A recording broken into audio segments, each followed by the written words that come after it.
Shalom. Pertama-tama bagi yang merayakan, saya ucapkan Sing Chun Kyong Hee, Gong Si Pacai. Ya, terutama saya ucapkan ini bagi yang merayakan. Ini ucapan selamat supaya kita hidup penuh dengan berkat Allah. Itu pun sesuai dengan firman Tuhan. Hari ini saya menyampaikan firman Tuhan dengan judul menghormati Tuhan dan sesama. Orang yang sombong, orang yang keras, tidak menghormati sesama, tidak mungkin bisa menghormati Tuhan. Jadi menghormati Tuhan itu harus menghormati sesama juga. Kalau ketemu orang itu mukanya ceria karena menghormati sesama. Saya selalu ceria. Sekarang berusia 86 tahun. Intinya adalah karena kita menghormati Tuhan. Kalau kita tidak bisa menghormati Tuhan, kita tidak bisa rendah hati, nggak bisa menghargai sesama. Tapi kalau kita sungguh-sungguh rendah hati, bisa menghormati sesama, maka kita sungguh-sungguh diberkati oleh Tuhan. Di belakang terdengar nggak suara saya? Bagian belakang supaya digedein. Banyak orang menyeru nama Tuhan dalam peribadatan. Di rumah, di gereja, di mana saja. Sebab hukum yang terbesar adalah kasih Tuhan dan kasihilah sesamamu manusia.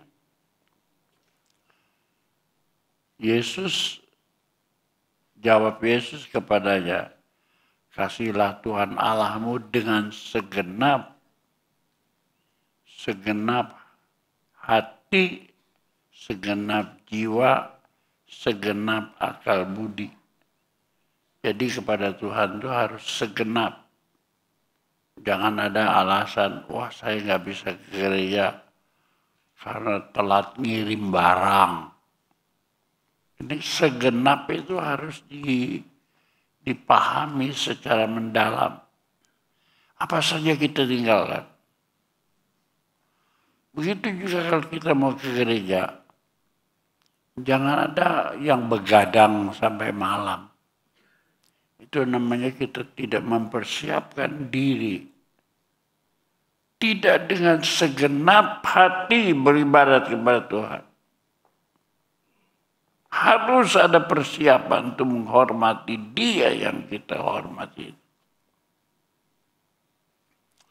Hukum yang terutama dan yang pertama, dan itu juga hukum yang kedua yang ada sama,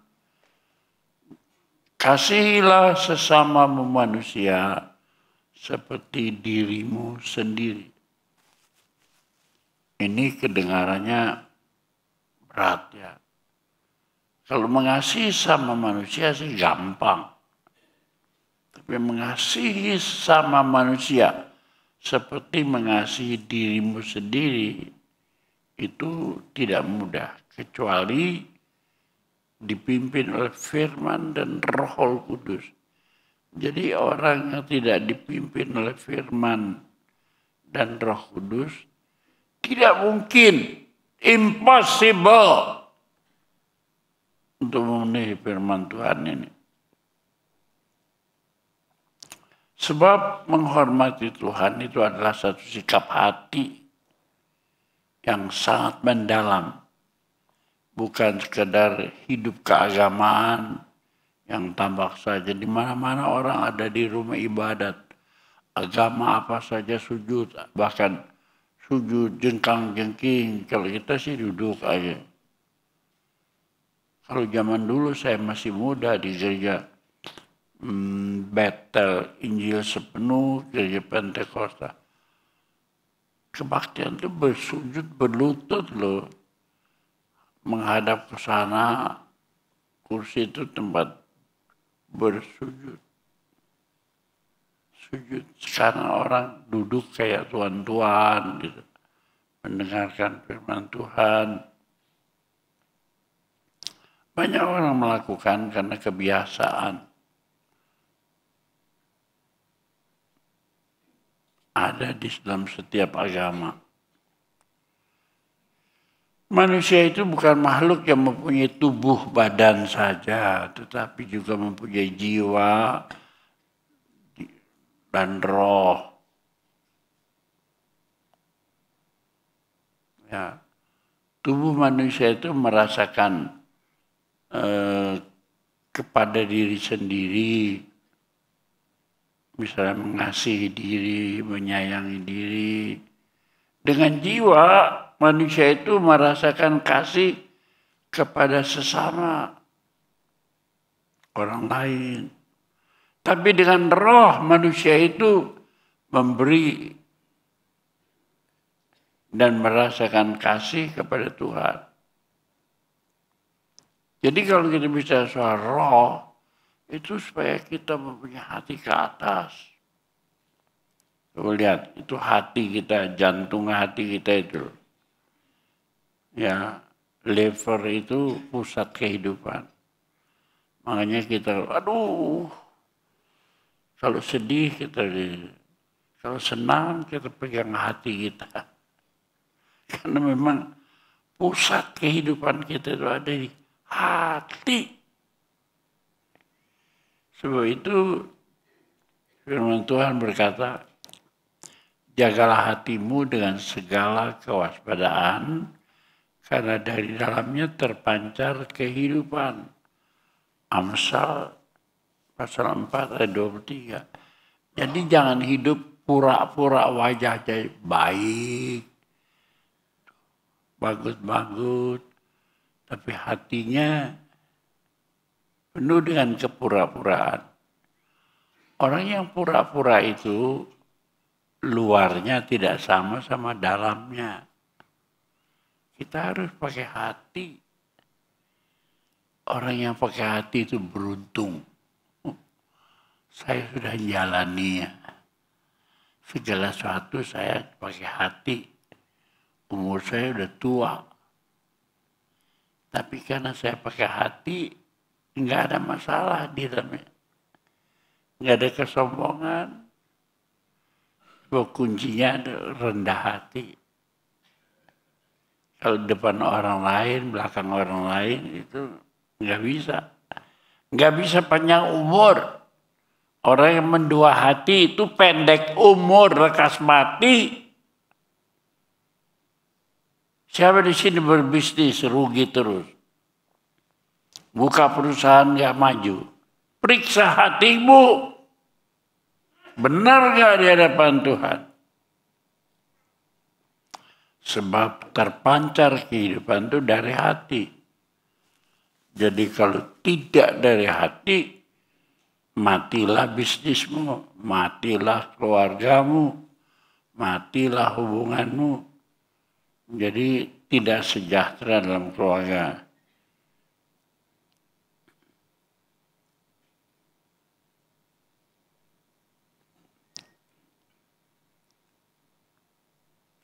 Jadi yang dimaksudkan untuk kehidupan itu bukan kehidupan cuma di alam dunia, tapi kehidupan sampai kekal. Banyak orang berpikir berbakti itu cuma menghadapi kehidupan di alam dunia. Supaya tokonya diberkati, rumah tangganya diberkati. Paulus berkata kalau orang mengharapkan Yesus hanya untuk perkara-perkara dunia, dia adalah ada orang paling miskin di dunia ini.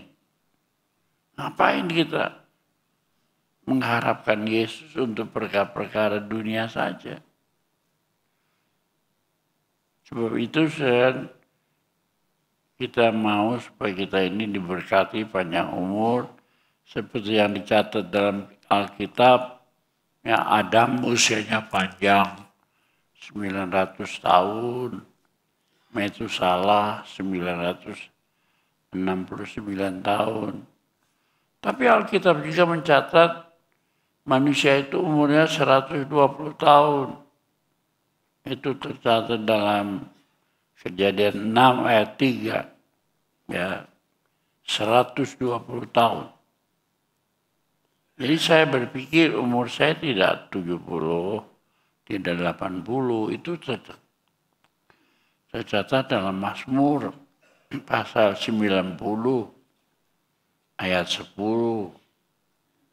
Yang menulis itu Daud, karena Daud tangannya berdarah. Tertulis dalam firman Tuhan, Daud itu tangannya berdarah. Dia bisa menuliskan bahwa umur manusia itu 90 tahun, kalau 70 tahun, kalau kuat 80. Lebihnya susah, sengsara, buru-buru mati. Tapi kalau kita lihat dalam firman Tuhan, umur manusia itu 120 tahun, ya itu tercatat dalam Kejadian pasal yang ke-6. Nah, jadi saya berpikir umur saya bisa 120 tahun. Ya karena banyak dosa ya dikurang-kurangilah, kasih korting, jadi minimal 100 tahun. Tapi kalau sudah yang dosanya lebih sedikit, mungkin aja 110 tahun. Ya, karena itu setiap orang harus berlomba-lomba supaya hidupnya benar di hadapan Allah. Tapi lebih dari itu, umur manusia yang tidak mengalami kematian, misalnya Elia, Henoh, itu mereka mengalami kehidupan yang berasal dari Allah. Kehidupan rohani yang sungguh-sungguh dalam. Itu sebabnya pelajaran agama Kristen itu bukan untuk kita orang dewasa. Harus mulai dari kanak-kanak. Saya masih ingat Rubin kecil, seminggu 2 kali atau 3 kali. Ya, kami sekeluarga kumpul beber kloso. Kita kan asal Surabaya, jadi bilang beber kloso artinya ampar tikar. Duduk berdoa. Saya masih ingat Dr. Jonathan Adi yang sekarang, itulah anak kedua yang suka main keyboard, Rubin main gitar, saya berkhotbah. Dan kalau makan pagi bersama, ya di meja makan, sama-sama kita berdoa. Ya, seperti itu gambar. Ya, motonya no Bible, no breakfast. Nggak baca Alkitab, tidak sarapan. Kalau sudah sungguh-sungguh seperti keluarga ini, aduh, sudah sedang menanamkan satu kehidupan yang luar biasa. Ya. Tuhan itu adalah mengasihi kita. Dan itu sebabnya kita harus mengasihi keluarga. Suami mengasihi istri, orang tua mengasihi anak cucu. Seperti itu loh. Mengajari mereka berdoa kepada Tuhan. Sejak kanak-kanak. Bukan kalau sudah besar ngantar ke sekolah minggu. Saya sangat melihat orang tua yang datang ke gereja ngantar ke sekolah minggu. Tapi tidak berbakti kepada Tuhan. Alasannya, saya ngantar anak. Dirimu bagaimana? Tuhan menuntut engkau yang beribadat kepada Tuhan. Baru kemudian dikasih contoh teladan yang baik. Berhenti cuma ngantar anak. Itu satu, tidak menghormati Allah. Tidak menghormati sesama manusia. Kebiasaan yang buruk saya lihat itu. Sebab manusia itu dari teladan orang tua. Maka anak itu berbakti. Kalau orang tua tidak punya hati untuk beribadat kepada Tuhan, jangan harap anak cucunya bisa perkasa di bumi. Sebab kalau sudah baca Mazmur 112, berbahagialah orang yang takut akan Allah. Kalau ngantar anak ke sekolah minggu itu tidak ada takut akan Allahnya itu. Pura-pura. Berbahagialah orang yang takut akan Allah dan amat suka akan segala perintahnya.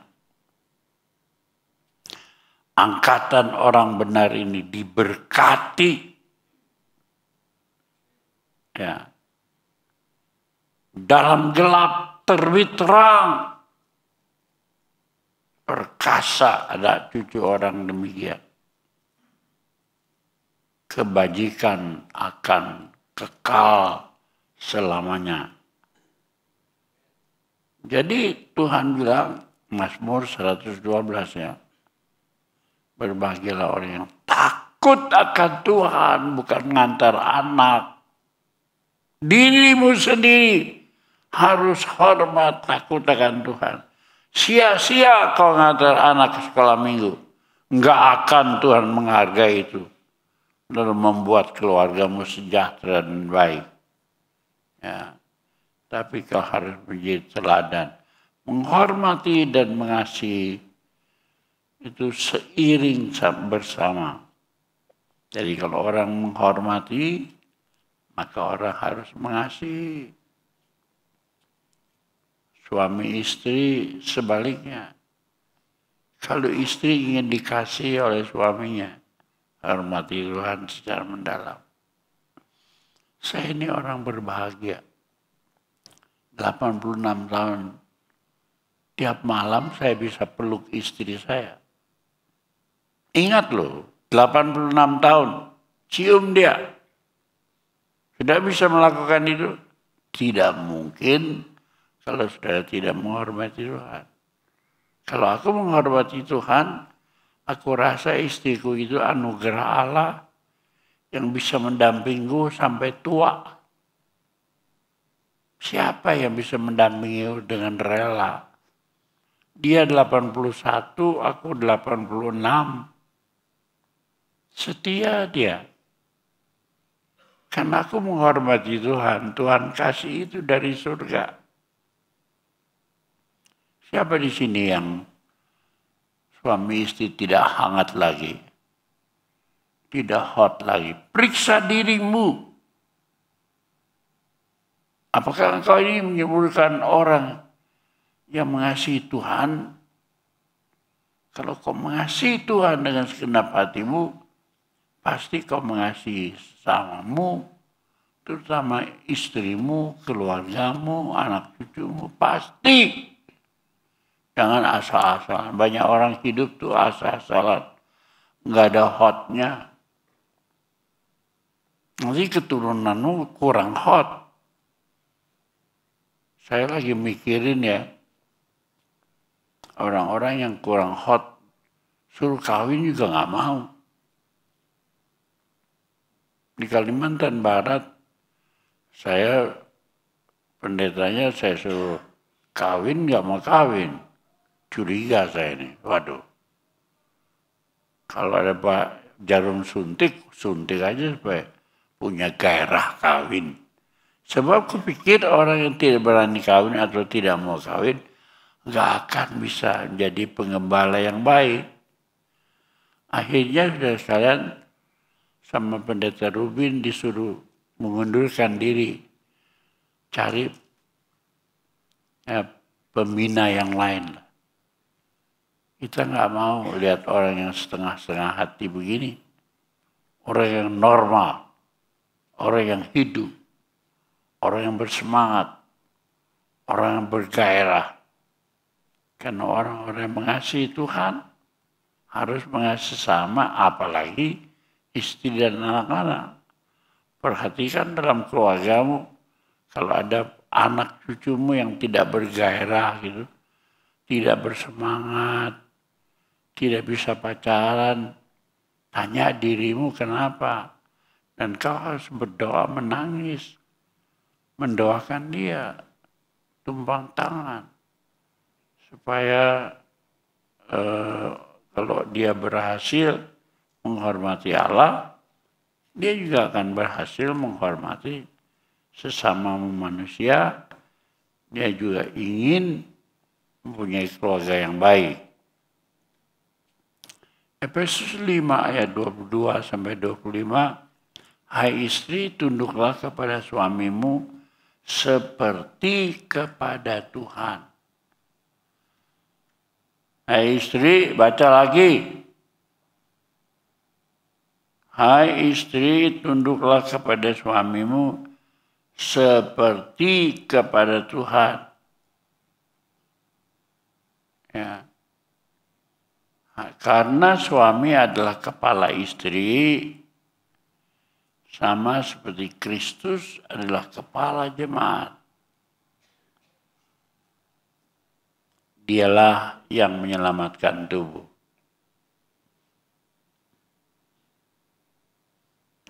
Saudara-saudara,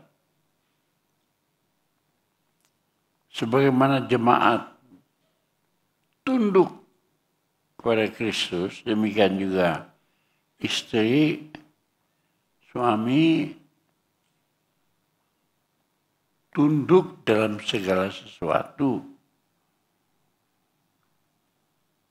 Dan suami, kasihilah istrimu. Banyak istri tidak tunduk, tidak hormat karena suami tidak mengasihi istri. Tapi kalau suami itu mengasihi istri, pasti dia tunduk. Nggak mungkin. Saya dulu pengalaman lebih dari kalian. Jadi kasih istri, dia tunduk, ya.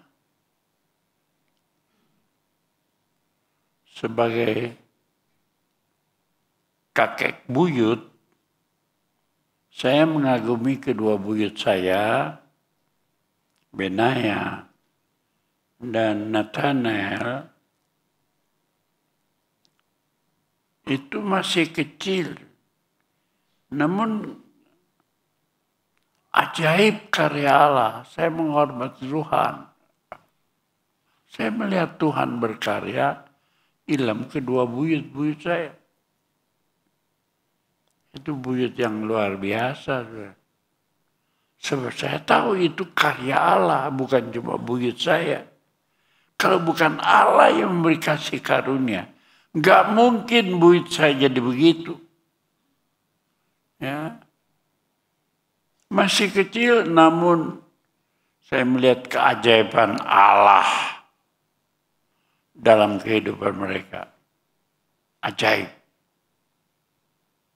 Sehingga saya tuh rindu ketemu buyut-buyut itu.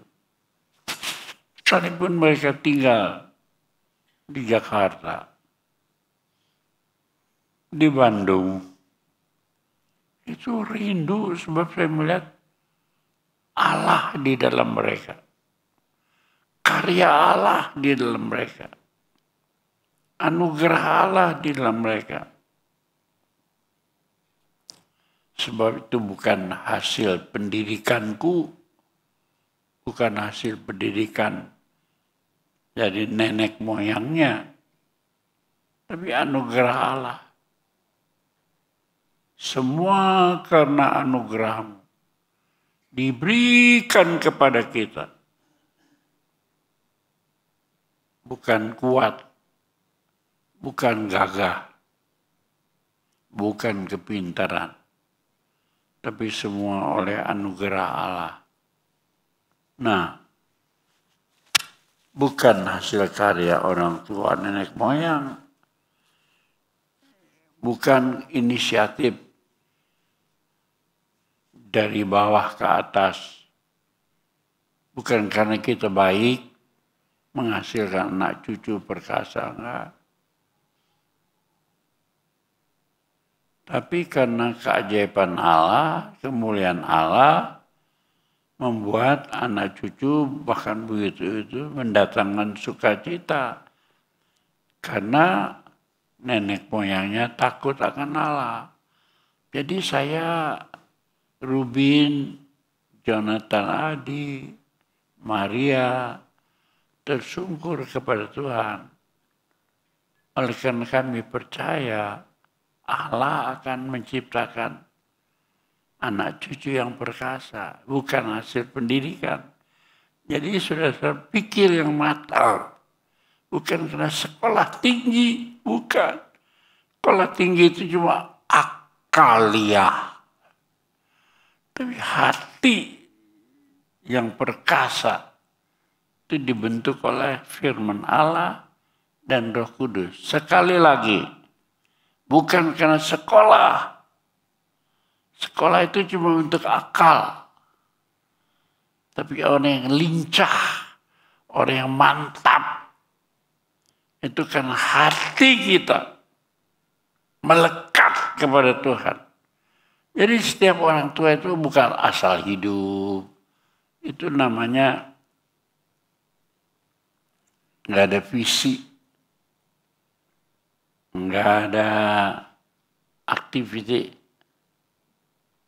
Hidup itu harus berkembang. Jadi jangan hari ini seperti ini, besok ya seperti ini, lusa ya tahun depan seperti ini. Apa target kita 2 tahun yang akan datang? 3 tahun. Kalau kita tidak mempunyai visi, tidak punya aksi, maka hidup kita itu tambah hari tambah tua, tambah turun, lalu tidak ada gembira, tidak ada sukacita. Ujung-ujungnya sakit, tua, mati. Jadi saudara semua harus mempunyai pengembangan visi, pengembangan aksi dalam hidup, supaya sungguh-sungguh mendatangkan sukacita. Saya punya buyut datangkan sukacita betul. Karena saya percaya Tuhan memberikannya begitu setiap orang yang takut akan Allah. Umurnya belum 4 tahun, ya rata-rata bisa menghitung sampai 100. Bahasa Inggris lagi. Ya. Umur belum 4 tahun bisa ngitung 1 sampai 100. Ya. Itu bahasa Inggris. Aku sampai pikir kagum. Aku dulu bodoh. Tidak seperti buyutku. Kenapa buyutku bisa gini? Ya. Luar biasa. Ya. Mendatangkan sukacita. Itu bukan dari manusia. Ya. Dari pendidikan. Bukan. Dari kasih karunia Allah. Jadi pengembangan hati itu tidak bisa diajar. Kecuali hidup takut akan Allah. Saya ulangi. Kau boleh pintar. Tapi pengembangan hati. Pengembangan kelincahan hidup. Pengembangan visi. Gairah untuk maju itu. Tidak bisa diperoleh dari 2 tambah 2 sama dengan 4. Dari ilmu. Tapi dari orang tua yang hatinya takut akan Allah, menghormati Allah. Sehingga yang bekerja itu bukan kita manusia. Allah bekerja di dalam keluarga kita. Di dalam diri kita. Maka itu saya hidup mati nomor 1 mengembangkan ini. Saya tidak mungkin punya anak seperti Rubin Adi. Nggak mungkin. Harus tidak dari kecil saya menghormati Allah dan sesama manusia. itu mengembangkan hati. Jagalah hatimu dengan segala kewaspadaan, karena dari dalamnya terpancar kehidupan. Ingat ya, kalau keluargamu beku, spiritnya beku, padahal sekolahnya tinggi loh. Ada yang sekolahnya sampai sarjana, master, tapi spiritnya beku. Kenapa itu? Mari, saya tidak banyak-banyak. Doktor saya honoris causa, bukan dokter dari ilmu belajar. Saya diberi penghargaan dari Amerika karena berhasil mengembangkan hidup, bukan karena sekolahnya tinggi. Saya bisa mengembangkan hidup, bukan mengembangkan ilmu. Mengembangkan hidup itu berpusat dari Kristus, mengundang kasih anugerahnya dalam hidup kita. Sekarang, kalau orang menghormati Allah, mesti menghormati sesama manusia. Ya, mempunyai hormat pada istri, kepada suami, ya. Istri bukan kebaikan mereka sendiri, tapi cinta kasih, baik eros, philia, agape. Eros itu cinta kasih birahi antara suami istri. Itu bukan karena kebaikan suami atau istri saja. Banyak orang berpikir eros, cinta kasih suami istri dalam hubungan seksual, bersemangat karena suaminya baik. Bukan. Tapi kalau sudah diberkati Tuhan karena kehidupan rohanimu benar, waduh. Eros, philia, kasih persaudaraan, kasih kemanusiaan antara suami istri itu begitu kuat. Philia, kasih kemanusiaan. Tapi lebih daripada kasih agape, kasih ilahi. Karena kita mempunyai Kristus, suami itu kasihnya kepada istrinya beda. Kalau sudah merasa suamimu kurang hot, kurang cinta padamu, berdoalah kepada Tuhan. Perbaiki hubunganmu dengan dia. Menghormati Tuhan, mengasihi Tuhan. Pasti akan mengasihi sesama manusia.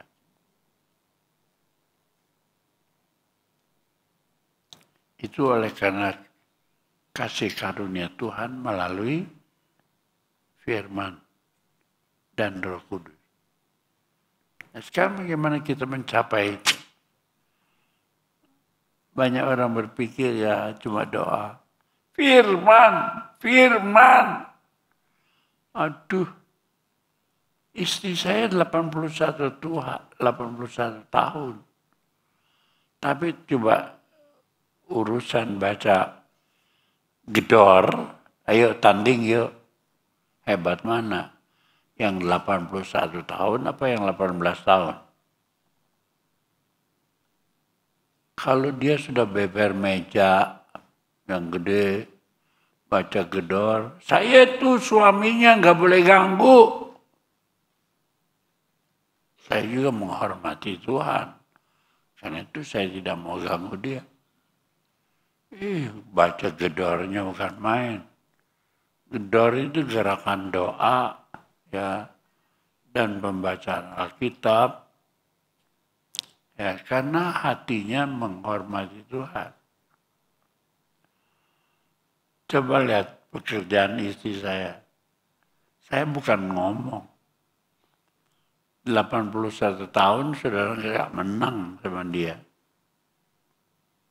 Kenapa dia bisa begitu? Karena menghormati Tuhan. Hati yang menghormati Tuhan. Ya. Sebaliknya saya juga harus menghormati istri. Karena kalau saya mengganggu dia, saya tidak menghormati Tuhan. Bila mana pokok kehidupan keluarga itu baik, suami istri baik, seperti pohon bapak ibu baik, pasti buah-buahnya baik. Banyak orang mengharapkan anak-anaknya jadi baik. Tapi dia sendiri tidak pernah punya hubungan yang baik dengan Tuhan. Saya ulangi Mazmur 112. 100 selusin berbunyi, berbahagialah orang yang takut akan Allah dan amat suka akan firman-Nya. Betul saudara takut akan Allah? Betul kan saudara amat suka akan firman-Nya? Apa saudara baca kitab-kitab Tuhan dengan baik? Apa saudara mengikuti gedor dengan baik? Sebab semua itu berubah kalau firman Allah yang saudara baca itu dinaungi oleh Roh Kudus bekerja dalam pikiran, perasaan, hati kita. Kita dibentuk oleh Tuhan. Ya.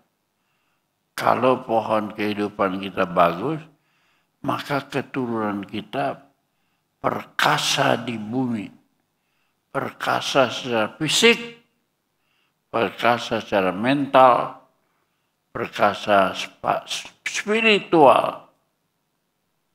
Maka itulah yang membentuk kerohanian yang kekal. Ya, bukan sekedar usaha manusia yang baik, tetapi usaha manusia yang takut akan Allah. Ya, untuk mereka yang mencari Dia pada satu ya, baiklah kita mengikuti Yesus dan bertanya, bagaimana kehidupan kita dalam pengiringan kita kepada Allah. Siapa di sini kalau hari Minggu, hari Sabtunya sudah bersiap-siap berdoa gitu, untuk bertemu Tuhan? Atau masih begadang?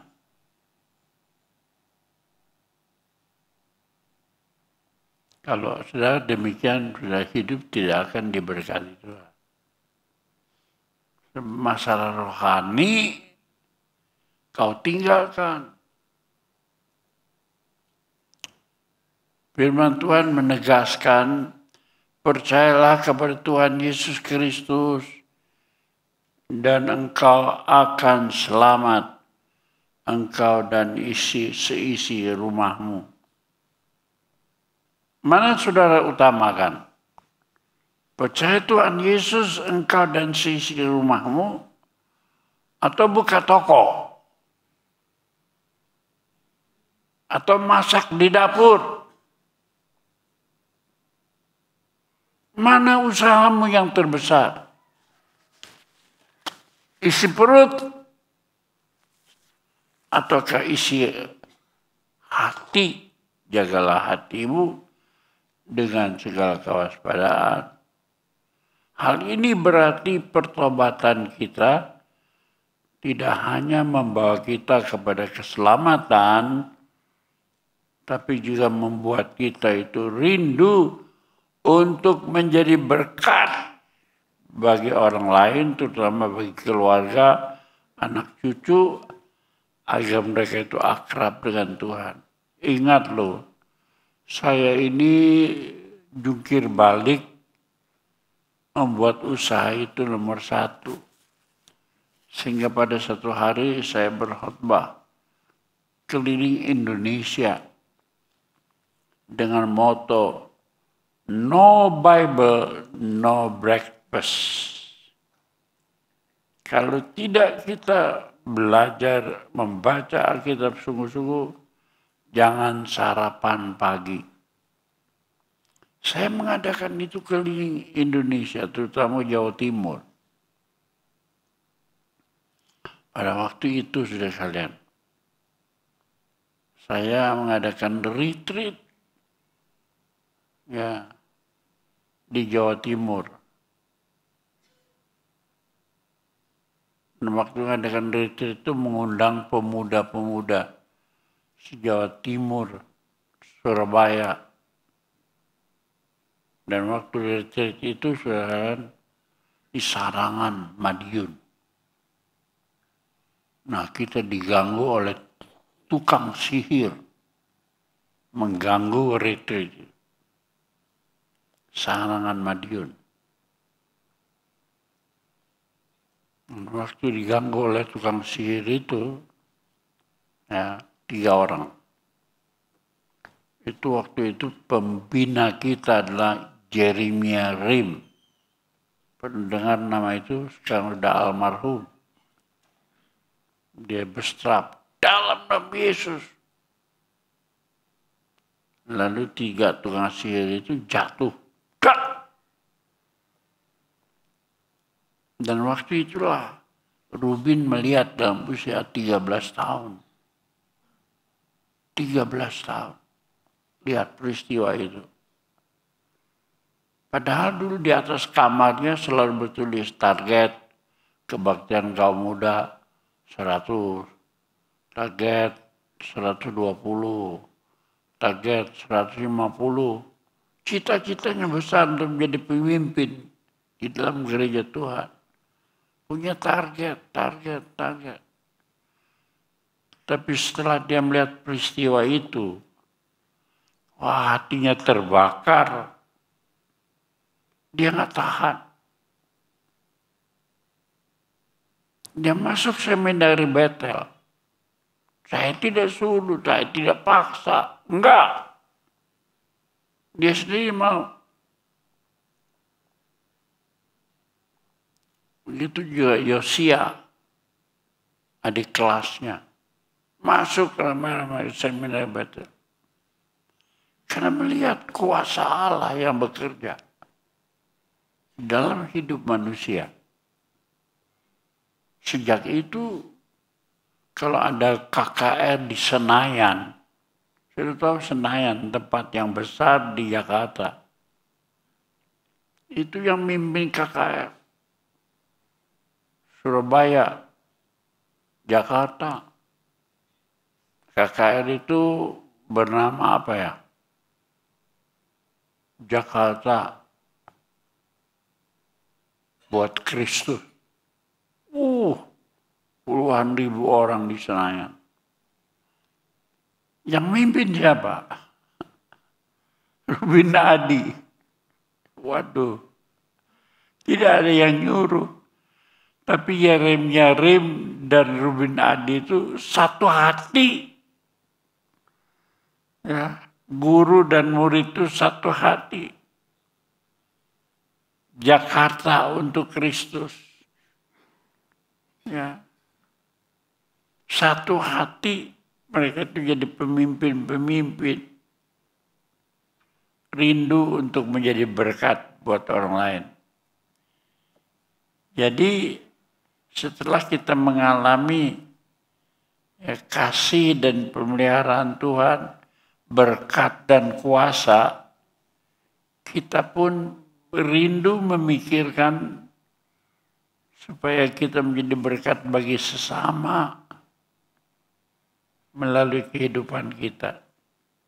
Sekarang coba periksa diri kita, apa kita hidup di dunia ini cuma cari makan. Aduh. Paulus berkata, kalau kau hidup beribadat kepada Tuhan hanya untuk memikirkan perkara dunia, kamu adalah orang paling miskin di dunia ini. Hanya untuk cari makan. Miskin banget. Ya. Karena itu periksa diri kita masing-masing. Benarkah kita menghormati Allah? Dan seperti yang dikehendaki oleh firman Tuhan, menghormati Allah harus menghormati, mengasihi sama manusia, rela menjadi berkat untuk orang lain. Kenapa hidup egois banget? Hanya untuk diri sendiri. Saya itu diam-diam kagum sama Sofyan. Kenapa? Dia pembisnis besar. Kainnya banyak, dagangnya besar. Tapi dia melayani Tuhan. Saya bilang, Sofyan, pegang Banjar. Banjar itu kan si ibu pendetanya udah tua sekali. Dia khotbah di Banjar. Dia bukan saya cari uang, tapi cari Tuhan. Jadi pendeta di Banjar, gerejanya kecil, tapi dia layan Tuhan. Dan saya lebih bangga lagi, ya, dia rela beli tanah di sebelah gereja buat mengembangkan besok gerejanya jadi besar. Wah, saya bilang, ini orang yang sungguh-sungguh.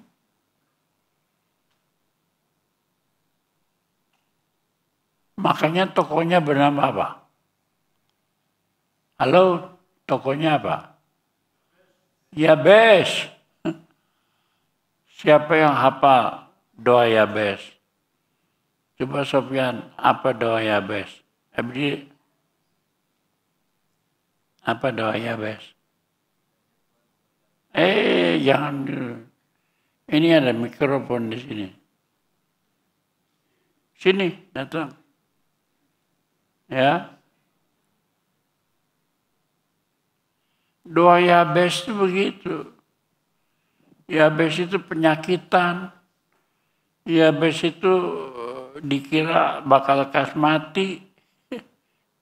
Tapi dia berdoa kepada Allah. Kiranya Tuhan memberkati aku berlimpah-limpah. Baca. Mik. Kasih sama Pak Sofyan. Ini dia. Orang biasa ini. Ya berdiri yang keras marah-marah. Yabes berseru kepada Allah, Israel katanya. Enggak kedengaran. Itu mikrofon bassnya kecilin supaya suaranya keluar. Kiranya engkau memberkati aku berlimpah-limpah dan memperluas daerahku. Dan kiranya tanganmu menyertai aku dan melindungi aku daripada malapetaka sehingga kesakitan tidak menimpa aku dan Allah mengabulkan permintaannya. Dan Allah mengabulkan permintaanku. Ini dia tokoh Yabes. Dia mengambil ayat dari firman Tuhan. Dia melayani Tuhan. Saya bukan memuji dia, tapi saya memuji Allah. Yang membuat hatinya begitu. Yabes seorang yang penyakitan, yang dikira bakal pendek umur. Tapi kiranya Allah memberkati aku berlimpah-limpah. Jauh dari segala penyakit. Karena dia mempunyai Tuhan dengan segenap hatinya. Siapa yang tidak tahu tokoh Yabes? Tapi saya sekarang susah. Saya susah. Kenapa? Dulu saya belanja di Yabes, di tingkat bawah. Sekarang 2 tingkat. Saya nggak bisa naik, pasang lift lah. Supaya ada tingkat 1, tingkat 2 begitu. Saking diberkati Tuhan, bertingkat-tingkat. Itu berkati aku berlimpah-limpah. Itu semua berkat kemurahan Allah. Ya, semoga itu terjadi atas hidup kita. Bukan cuma atas hidup Sofian, tapi atas hidup kita semua. Jadi singkatnya, kasih Tuhan dan kasih sesama manusia. Hormati Tuhan, hormati. Yang dagang, jangan berharap toko mau maju, tapi kau tidak menghormati Tuhan. Hormati Allah, hormati sesama manusia. Mari kita mengasihi. Kita bangkit berdiri.